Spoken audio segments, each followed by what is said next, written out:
placenta, organs, body parts, amputated limbs, soiled cotton, pads, blood-stained.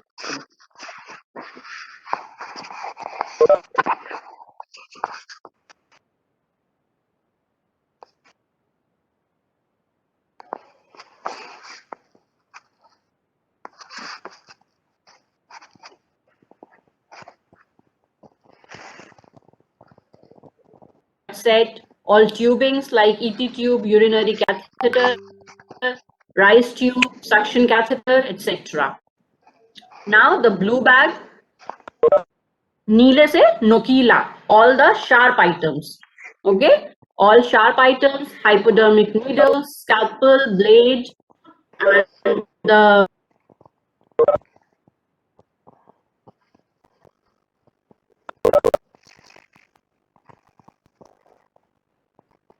bag or non-infectious waste, kitchen waste, all.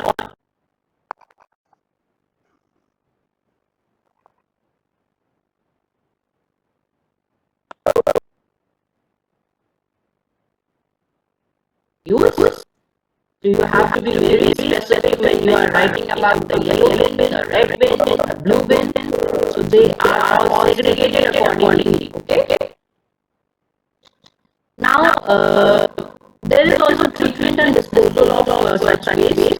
So this is the table in which particular waste is disposed of in a particular treatment. Human anatomical waste is deep burial, animal waste, incineration, microbial and biotechnological waste, they do autoclaving or microwaving. Waste sharps, autoclaving or chemical disinfection. Discarded medicines and cytotoxic drugs, they are also either disposed in secured landfills or incineration is done. Solid waste, same procedure is followed. And liquid waste also, chemical disinfection is done of liquid waste, solid waste.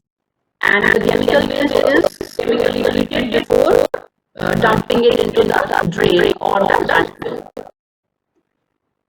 Now coming to the laboratory apparatus.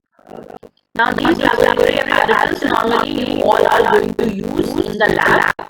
So you should know which apparatus is used for which experiment. And also it is your exam, and you will be getting in the spotting section. You have to spot the particular apparatus. For example, you will be given a pipette. So you have to recognize it and write out that what it is. So you have to keep this slide and you have to study this slide when there will be exams. Okay? Because after this class, this slide or this lecture will not be repeated again. So you have to keep it and you have to study before the laboratory practical final exam. Now this is glass rod. Okay. Glass rods are normally used for mixing chemicals. I think you all have studied in class 12 and class 10. So basic laboratory knowledge you all must be having. So I'm just, refreshing that knowledge. I'm not giving any extra knowledge. I'm just refreshing that knowledge because this is your first demonstration class of practical. So you must, refresh that all things that you are using or you are going to use. So this is glass rod. This is hot plate, and this is used to, dilute the sample or mix any sample which is not getting easily or manually diluted. Now coming to next.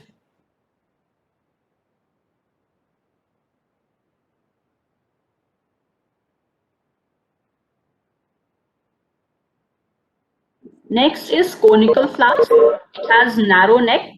As the name suggests, conical has a cone on the neck. So it has neck expanded base, which allows easy mixing with little chance of spilling. And the narrow opening allows the use of a stopper. Then is the boiling flask or fluorescence flask. So it has a round bottom and a long neck. It is used to hold liquids and can be easily swirled and heated. It can also be easily capped by rubber or glass stoppers. Now test tubes, stones and racks. So we all use test tube in our laboratory. It comes with a test tube stand. And test tubes, you all know, it has one open end and the other end is closed, and it is used to hold samples. They are generally held in a test tube rack. And test tube, if they become hot, then you use test tube holders, and there are also test tube tongs. Now these are watch glasses. It is a piece of glass that is slightly concave or convex, and it can hold a small amount of liquid or solid. It is used for evaporation purposes and can function as a lid for beaker. Now crucibles, are you all able to view the slide properly?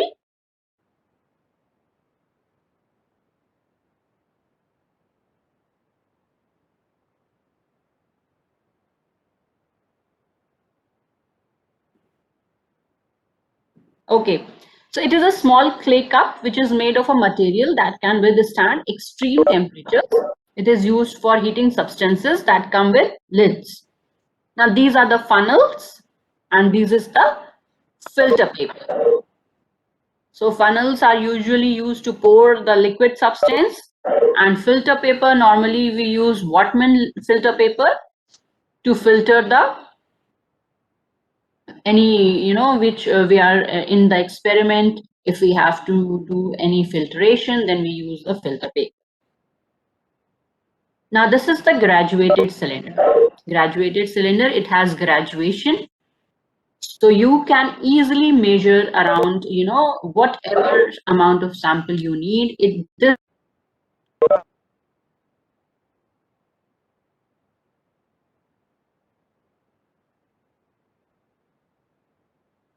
I guess at your end or at my end, there might be some internet issue.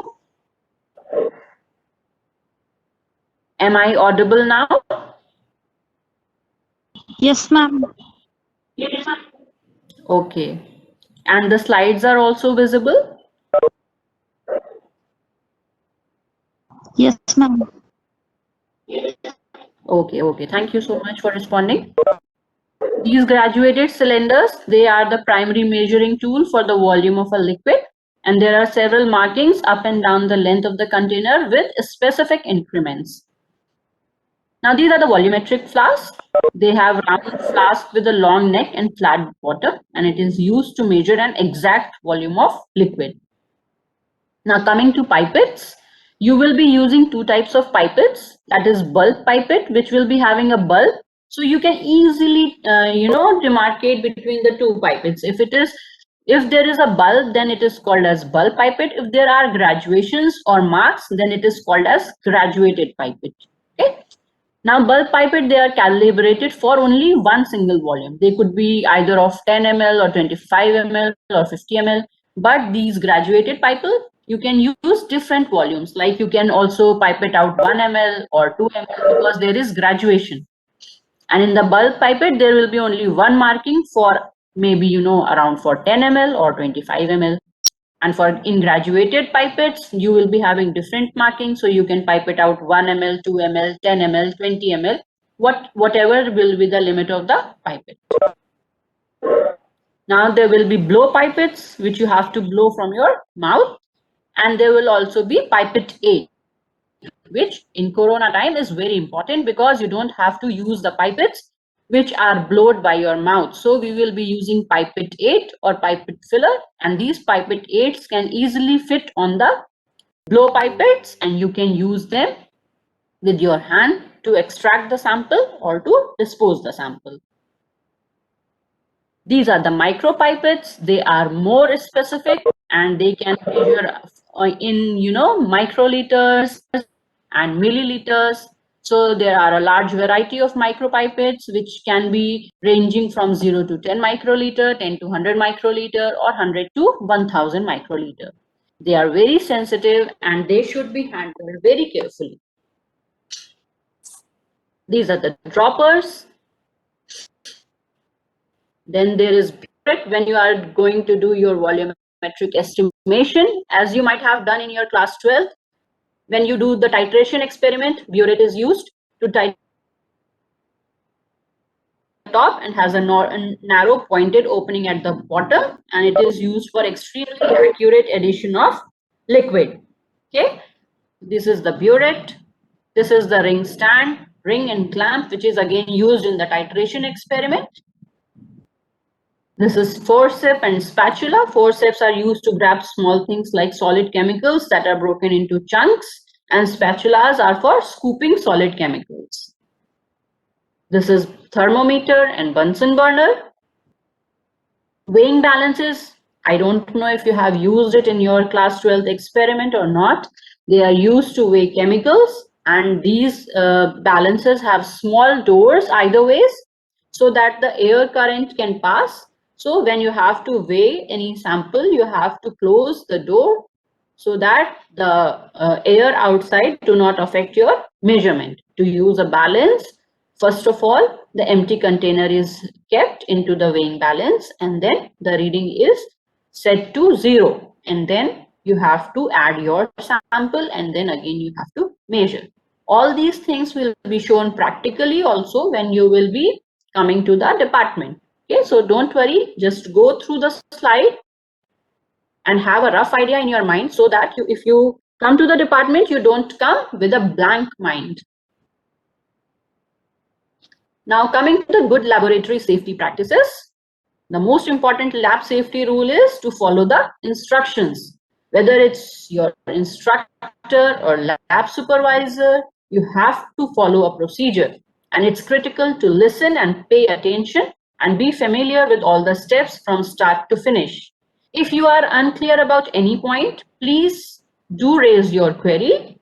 And if you don't follow these rules, you could easily ruin your experiment, your time will be killed, you can put the lab at a risk of an accident, and you could also damage equipment as well as harm the people around you. Now, what will be the dress for the lab? As you all know, as you all must be following, that you should always wear your lab apron or lab coat. You should not eat or drink in the laboratory, or you should not store food or beverages in the same refrigerator, because the same refrigerator will contain chemicals and which will contaminate your food. Never ever taste or sniff the chemicals. Act responsibly in the lab. Another important safety rule is to act responsibly. Don't randomly mix chemicals to see what happens. The result could be an explosion, fire, or release of toxic gases. Please dispose the lab waste properly. And before you start an experiment, you should know what you have to do. And please do not leave the mess for the next person to clean up. Clean your own mess. In the event of a chemical splashing into your eyes, please immediately running water or for at least 20 minutes. And if you notice any unsafe conditions in the lab, do let your supervisor know about it as soon as possible. So this is all for this class. I hope this was not a very heavy class and was very light-heartedly done, and you enjoyed the class. Can you all respond with a yes?